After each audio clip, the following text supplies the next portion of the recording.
Hi, I'm Sarah Duke, the editor at Onward Bound Books. I'm here with Deborah Adele, and we're going to talk about her book, The Kleshas, Exploring the Elusiveness of Happiness.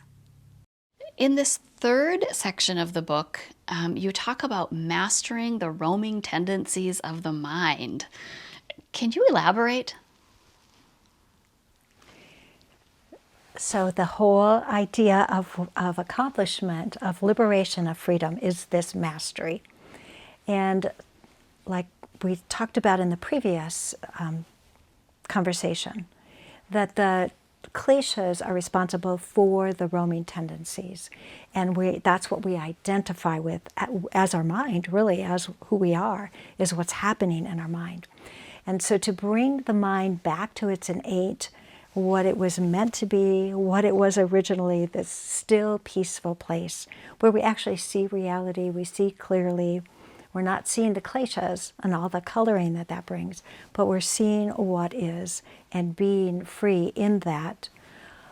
There's this sense of two things that Patanjali gives us, and that is practice and non-attachment. And Patanjali says that you can't just practice. And you can't just be non-attached. You have to do both of these together, because this identification that we have with what's happening in our mind is so powerful that those two things together bring us out of that. So this understanding of what is practice and what is non-attachment become very important. And I spend a lot of time in the book talking about these two things. But basically, practice is this focus on stilling the mind, being able to do one thing at a time, keeping our mind where we want it to be. So I don't know about you, but attention is a really important way that we can see how much our mind wanders.